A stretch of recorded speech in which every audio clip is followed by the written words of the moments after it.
गुरुदेव पहाड़ी बाबा खाकचौक वाले महाराज जी अपने जीवन की दो घटना सुनाते थे। बहुत पुरानी बात है, क्योंकि पूज्य गुरुदेव श्री पहाड़ी बाबा महाराज लगभग 125 वर्ष की आयु में भगवत धाम पधारे। 125 वर्ष पूरे किए उन्होंने धरती पर। और ऐसे नहीं कि पड़े पड़े पूरे किए हों, ऐसे नहीं। हाँ, 125 वर्ष में भी ऐसे गरजते थे, शेर जैसे गरजते थे। और साधुओं में सब उनको नरसिंह भगवान कहते ही थे, नरसिंह भगवान है। पर हमारे ऊपर तो उन्होंने इतना स्नेह किया, जैसे नरसिंह भगवान प्रहलाद जी के ऊपर अपना पूरा लाड़ बरसा देते, ऐसे प्रहलाद जी के जैसा हमारे ऊपर बहुत प्रेम किया महाराज जी। बड़ा दिव्य स्वरूप था उनका। तो महाराज जी अपने जीवन की दो घटना सुनाते थे। बोले हम खाकचौक में पुजारी थे, गुरु महाराज ने ठाकुर जी की पूजा में हमको रख दिया। अब आप विचार कीजिए कितनी पुरानी बात होगी। सन 1932 में तो महाराज जी खाकचौक के महंत हो गए थे। कितने में? सन 1932 में वो खाकचौक के महंत पद पर विराजमान हुए और सन 2003 में भगवत धाम गए। तो कितने लंबे समय तक खाकचौक में गद्दी पर रहे हैं? 71 साल। और 21 वर्ष पैदल पूरे भारतवर्ष का भ्रमण किया। अफगानिस्तान तक पैदल गए, बर्मा तिब्बत तक पैदल गए महाराज। मानसरोवर तक तो गए ही है, बर्मा तिब्बत तक, अफगानिस्तान तक पैदल गए। 21 वर्ष लगातार घूमे, लाखों किलोमीटर पैदल घूमे वो। और खूब परिपक्व अवस्था में महंत बने, कोई बचपन में महंत नहीं बने। तो टटिया स्थान वाले बड़े महाराज जी कहते थे कि हमारे ब्रज के सबसे पुराने संत हैं खाकचौक वाले। और स्वभाव कैसा था महाराज जी का? सन 1985 में हमने पूछा महाराज जी से डरते डरते उनकी, महाराज जी आपकी अवस्था कितनी हो गई होगी? बोले बस वही 90 के ऊपर चल रहे हैं।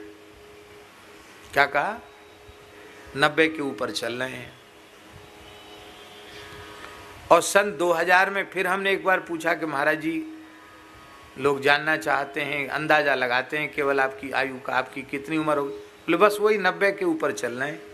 तो हमने कहा महाराज जी क्षमा करना, आपने 1985 में भी कहा था कि 90 के ऊपर चल रहे हैं और 2000 में भी कह रहे हैं 90 के ऊपर चल रहे हैं। तो बताओ 1985 से और 2000 कितने साल हो गए? भाई 90 के ऊपर चल रहे हैं। तो महाराज जी बोले बच्चा हमको उम्र बता के पुजाना थोड़ी है, हमको उम्र बता के पुजाना नहीं है। लोग अंदाजा लगाओ तो लगाओ। पूज्य डाकोर वाले बड़े महाराज जी श्री स्वामी राम नारायण दास जी महाराज, और खाकचौक परंपरा तो सभी कई है। तो महाराज जी को, खाकचौक वाले महाराज जी को अपना बड़ा गुरु भाई करके मानते थे। और वो कहते थे कि हमसे उम्र में बहुत बड़े हैं। और वो डाकोर वाले महाराज जी 100 साल पूरे करके गए। अब स्वाभाविक है कितने साल के थे महाराज जी? भीलवाड़ा वाले पूज्य महात्यागी श्री परम पूज्य श्री राजा रामदास जी महाराज, भीलवाड़ा वाले पंचमुखी दरबार वाले महाराज जी, उनके शताब्दी महोत्सव में श्री मुरारी बापू जी ने कथा कही थी, हम भी गए थे। तो महाराज जी के नाते हमसे बड़ा स्नेह रखते थे। हमने पूछा कि महाराज जी आपकी शताब्दी हो रही है तो महाराज जी की उम्र कितनी? तो हंसने लग गए। अरे बोले हमारे पूरे भेष भगवान में जहाँ तक हमारी नज़र है, बोले सबसे पुराने मूर्ति है महाराज जी। ऐसे थे महाराज। तो महाराज जी अपने जब पुजारी थे तब की घटना सुनाते थे, बड़े ध्यान से सुने। तो महाराज जी कहते थे कि उस समय ये हालत थी वृंदावन की कि घोर जंगल था और जहाँ सुदामा कुटी के ठाकुर जी, यहाँ अथाह जल था, कुटिया नहीं थी उस समय। और खाकचौक तो जमुना जी के तट पे ही था एकदम। और महाराज जी सुनाते थे कि शाम, बिजली तो थी नहीं, तो संध्या के बाद यहाँ सुनसान हो जाता था। एक आवाज आती थी दिगंबर अखाड़े से, सीताराम। तो इधर से खाक चौक वाले बोलते से तारा, फिर उधर से आवाज पहुंचती मेहंदी अखाड़ा, निर्वाणी अखाड़ा, तो से ताराम वहां बाबा बोलते, उसके आगे फिर हरव्यासी तो से ताराम, राधे श्याम, ऐसे 2-4 आवाज सुनाई पड़ती थी 8-9 बजे तक। इसके बाद सुन्नसान हो जाता था, घोर जंगल था। साधु ऐसे ही कहीं भी रहते थे, अपनी पर्णकुटी बना के, झोपड़ी डाल के, वो वृंदावन का स्वरूप था। और यमुना जी ऐसा निर्मल जल, क्या कहना, स्फटिक मणि के जैसा निर्मल जल यमुना जी का। प्रायः सब यमुना जल ही पान करते थे, यमुना जल से ही सब मंदिरों में सेवा होती थी। तो महाराज जी कहते कि हम सवेरे 3 बजे गोता लगा लेते थे यमुना जी में। तो एक दिन की बात है, हम सवेरे 3 बजे गोता लगाने गए, तो ये धीर समीर का जो तट है, क्षेत्र है, यहीं की बात है। तो वहां एक महात्मा यमुना जी के बिल्कुल जल के सहारे बैठे हुए दिखाई पड़े। उनके शरीर से चंद्रमा की जैसी कांति निकल रही थी, सारा शरीर चमक रहा था उनका, और अस्थि मात्र शरीर था। सिर पर जटा थे और शरीर पर केवल एक लंगोटी थी, कुछ नहीं, तिलक स्वरूप भी नहीं था, केवल जटा थे। जटा से लगते थे कोई तपस्वी संत हैं, और स्वरूप वगैरह कोई मस्तक पर नहीं था, लंगोटी उनके शरीर पर थी बस। तो हमको बड़ा आश्चर्य हुआ कि ये महात्मा तो मैंने कभी देखे ही नहीं, पहली बार दिखाई पड़ रहे हैं। और इतने दुर्बल संत हैं, अस्थि मात्र शरीर है, तो ये आए कैसे होंगे चल के, कौन लाया होगा इनको। बोले खूब पास में जाके दर्शन किया, दंडोत भी किया, लेकिन उन्होंने हमारी तरफ देखा नहीं। हम स्नान ध्यान करके चले आए, फिर अपने ठाकुर मंदिर में सेवा करनी होती थी। मन नहीं माना, तो दिन भर तो कुछ बोले नहीं। रात्रि में जब ठाकुर जी की शयन हो गई, तो हमने गुरु जी के चरण दबाते हुए कहा, गुरु महाराज के, महाराज जी आज सवेरे सवेरे हम गए गोता लगाने, तो ये धीर समीर के आगे की बात है, यहाँ ऐसे ऐसे एक महात्मा झाड़ी में बैठे दिखाई पड़े। गुरुजी उठ के बैठ गए, बोले वो सिद्ध पुरुष हैं, तुम भाग्यशाली जो तुम्हें दर्शन हो गया, चलो उनकी सेवा देखो, शायद हमें भी हो जाए दर्शन। महाराज जी बोले, गुरुजी, महाराज के गुरुजी। तो मंदिर में ठाकुर जी का जो दूध भोग था ब्यारू का, वो कुल्हड़ में लिया, और ठाकुर जी का अधौटा दूध कुल्हड़ में लेकर के गए वहां।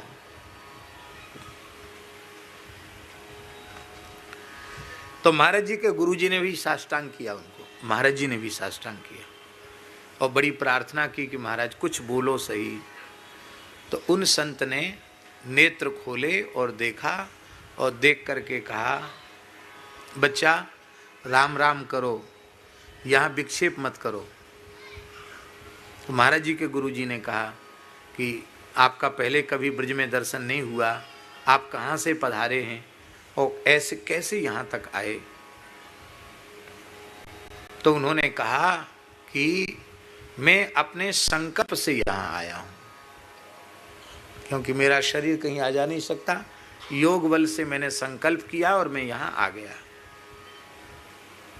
आप आहार क्या लेते हैं? तो वे संत बोले कि मैं केवल वायु का ही आहार करता हूँ और कोई चीज धरती की ग्रहण नहीं करता हूँ। तो महाराज जी आप आए कहाँ से? तो उन्होंने कहा मैं यमुनोत्री के ऊपर निवास करता हूँ। क्या कहा? यमुनोत्री के ऊपर निवास करता हूँ, यमुना जी की शरण में निवास करता हूँ। तो फिर महाराज के गुरुजी ने पूछा, महाराज जी आपकी आयु क्या हो गई है? उन्होंने कहा, बच्चा जानकर क्या करोगे, विश्वास तो करोगे नहीं। कहा नहीं करेंगे महाराज। बोले यमुनोत्री के ऊपर तपस्या करते करते मुझे 10,000 वर्ष व्यतीत हो गए।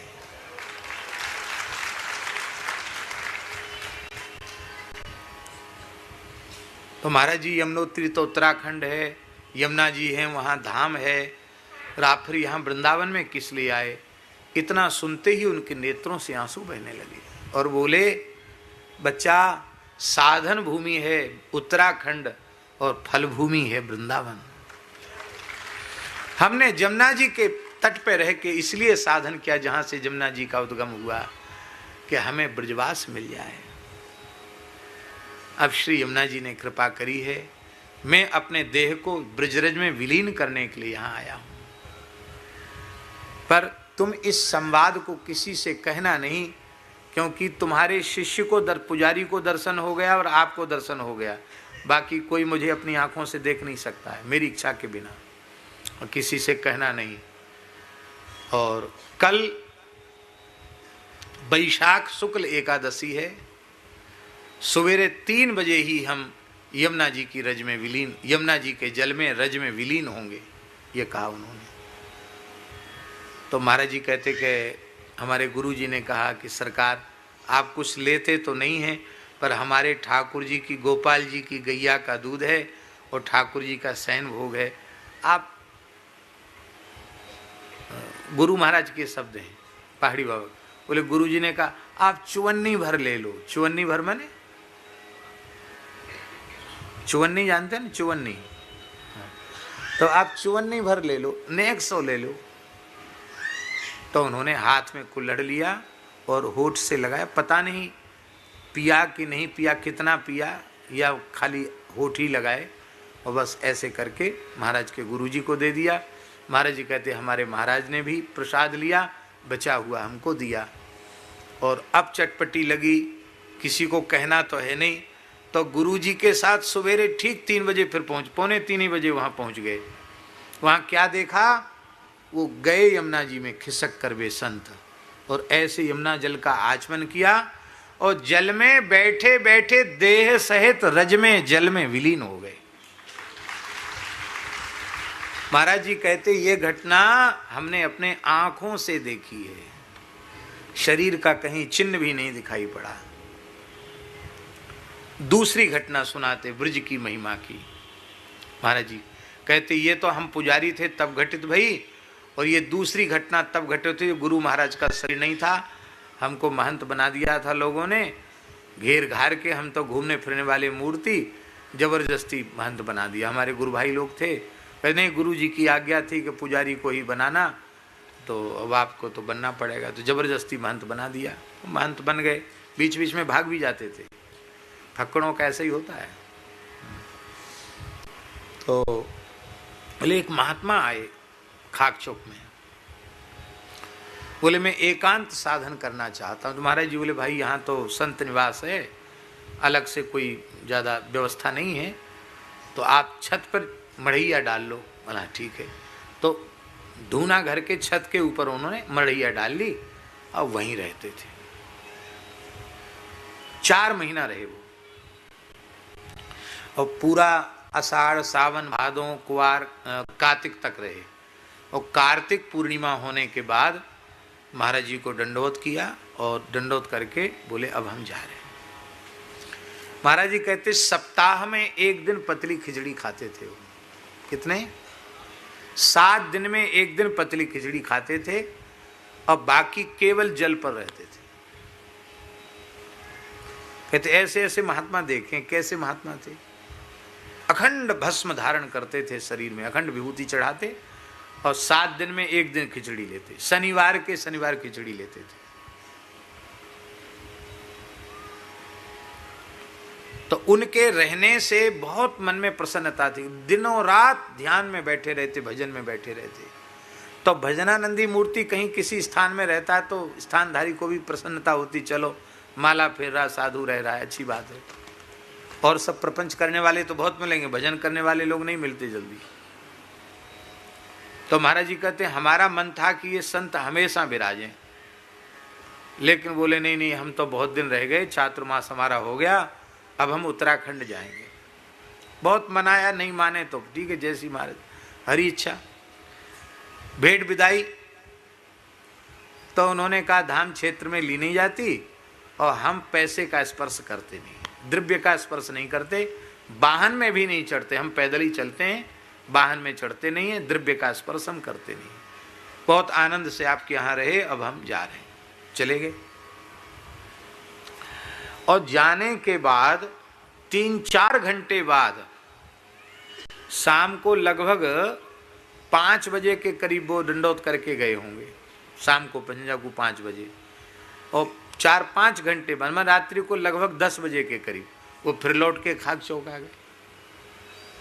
हमें बड़ा आश्चर्य हुआ कि इतना मनाया तब तो माने नहीं, आप फिर चले आए यहाँ, शायद हो सकता है कोई बात होगी। आओ आओ आओ गुरु भाई दंडोत, आओ बिराजो। हम बैठ के आसन लग गए। बोले महाराज एक बात पूछें, आप बुरा तो नहीं मानोगे? हाँ, काहे बुरा मानेंगे, कहिए महाराज जी क्या बात है। बोले हमारे रोकने पे तो आप रुके नहीं, आप फिर लौट के कैसे आए? बोले हमारा एक अपराध धाम के प्रति बन गया था, उसका प्रायश्चित करने आए। कैसे? बोले हमारे मन में 4 महीना वृंदावन में रह के ये भावना आ गई कि यहाँ तो लड्डू कचौड़ी खाने वाले, तस्मई मालपुआ खाने वाले साधु हैं, भेंट दक्षिणा लेने वाले साधु हैं, यहाँ भजनानंदी साधु नहीं हैं। तो क्या ऐसे लोगों के बीच में रहना, उत्तराखंड में रहेंगे, ये मेरे मन में आ गया। तो मन में सोचे 4 महीना रहे वृंदावन परिक्रमा नहीं की, आज परिक्रमा कर लें। तो परिक्रमा करते हुए रमण रीति पहुँचे। रमण रीति हम लोगों के समय में भी रमण रीति में कोई बिल्डिंग नहीं थी, सब रज थी वहाँ, केवल 12 घाट स्थान था पुराना और सब वहाँ रज थी। आपने तो देखा ही है पुराना समय। हमने कच्ची परिक्रमा वृंदावन की करी है, सन 1981-82 की बात बता रहे हैं। तो महाराज जी बोले वहां बैठ के हमने मानसी सेवा की, सीताराम जी की मानसी में सेवा की। मानसी सेवा होते ना, संत लोग करते, मन में ही सारी सेवा करते हैं। तो मैं मानसी सेवा की और 1-1.5 घंटे सेवा करके वहाँ से मैं चला। तो जुगल घाट जैसी आया तो एक महात्मा मिले। वो महात्मा बैठे थे, गुदड़िया सी ओढ़े थे और जुगल घाट के पास एक लता के नीचे बैठे थे। ए बाबा इधर आओ, इधर आओ। पहुँचे। बोले एक बात हम तुमसे पूछें, बुरा तो नहीं मानोगे? नहीं नहीं, बुरा क्या को मारे, पूछिए। बोले राम जी विश्वामित्र जी के यज्ञ की रक्षा के लिए गए तो अकेले गए कि कोई साथ में था? तो बोले हमने कहा लक्ष्मण जी साथ में थे। अब वनवास लीला में गए तो अकेले गए कि कोई साथ था? बोले माता जी तो थी पर लक्ष्मण जी भी साथ में थे। तो लक्ष्मण जी जब से प्रकट भये तब से कभी उन्होंने, लक्ष्मण जी ने रघुनाथ जी का संग नहीं छोड़ा। और आप इतने दिन से मानसी सेवा करते हो, केवल सीताराम जी के, लक्ष्मण जी को नमस्कार तक नहीं करते हो। अरे वो तो संपूर्ण जीवों के आचार्य हैं, गुरु हैं। लक्ष्मण जी की कृपा के बिना सेवा में सिद्धि नहीं होती है। तुमसे बड़ा अपराध बन रहा है, तुम लक्ष्मण जी की भी सेवा किया करो। सीताराम जी की सेवा के बाद लक्ष्मण जी के चरणों में कम से कम फूल तुलसी रख के प्रणाम तो किया करो। ओ बोले हम तो आश्चर्यचकित हो गए कि हम रमण रेती में बैठकर मानसी सेवा कर रहे हैं और ये संत जुगल घाट पर बैठकर मेरी मानसी सेवा को देख रहे हैं, और हम लक्ष्मण जी का आदर नहीं करते। बात तो पक्की है, हम तो बहुत समय हो गए लक्ष्मण जी का ध्यान ही नहीं करते। बोले ये अपराध बन रहा है आपसे। तो हम रोने लगे कि महाराज जी आप तो बड़े सिद्ध पुरुष हैं। तो हंसकर बोले बच्चा भूल में मत पड़े, ब्रजमंडल सिद्धों की सराय है। क्या कहा? तुम जो अपने मन में भाव लेके जा रहे हो ना कि सब लड्डू कचौड़ी खाने वाले हैं, लड्डू कचौड़ी खाने वाले नहीं, यहाँ तो भिखारियों के रूप में भी सिद्ध बैठे हैं, पागलों के रूप में भी सिद्ध बैठे हैं। ये वृंदावन सिद्धों की सराय है। अभाव लेके मत जाओ, कुछ दिन रहो, राम राम करो। अब देखो भला लक्ष्मण जी को भूलना नहीं, लक्ष्मण जी का भजन, लक्ष्मण जी को भी फूल तुलसी चढ़ाया करो। सो महाराज ये लीला आज घटना घट गई। अब हम कुछ दिन और रहेंगे। तो महाराज जी कहते साल भर और रहे वो महात्मा, बाद में गए, फिर विचरने वाले महात्मा थे, चले गए, आगे चले गए। ये बात है, ये वृंदावन धाम की नहीं। माने संत आज भी अनुभव करते हैं श्री ब्रजमंडल दिव्य है। आज भी बड़े बड़े रसिक सिद्ध संत ब्रज में विराजते हैं, प्रकट में भी विराजते हैं और अप्रकट में भी विराजते हैं। बस कृपा हो जाए तो उनका दर्शन हो जाए। श्री सीताराम प्रतिदिन सत्संग एवं दर्शन के लिए श्री महाराज जी के ऑफिशियल चैनल को जरूर सब्सक्राइब करें।